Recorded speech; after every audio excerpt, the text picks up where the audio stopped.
I knew that walking away from God wasn't an option, but I wasn't walking to Him, I was just standing there. I was raised in church my whole life. I never really had any struggles with anything. The biggest stressor I had was what grade I was going to make on a test.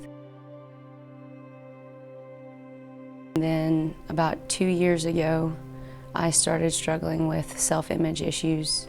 It eventually led to nearly, at least, anorexia. I never thought that I looked good enough, and I was primarily focused on my appearance. Nothing I did was ever enough. No matter how much weight I lost, it was never enough. I ended up losing about 20 pounds in 6 months, not from working out, not from eating healthy, just from not eating.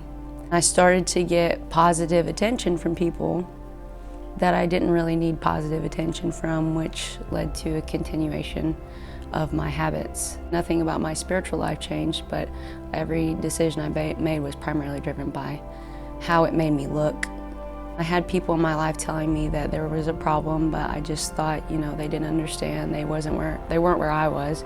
They couldn't possibly understand what I was going through. I had a lot of resentment toward the leadership in my life. It was a spiritual battle, and it took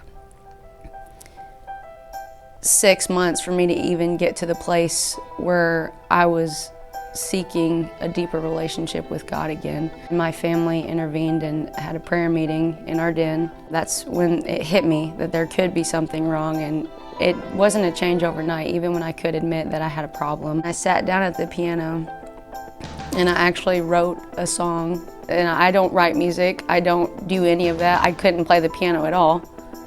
But I sat down at the piano and wrote a song, and it was what I had been dealing with for the past 2 years, and all the emotions that came from that, and then the spiritual battle that I faced, and then the Lord beginning the healing process.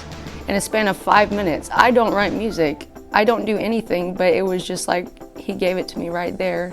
That was kind of the start of me drawing back to God, drawing closer to Him again. You don't need affirmation from other people to know that you're beautiful. God said you're beautiful, and you are. Seek His affirmation, not everyone else's. His is the only affirmation that matters.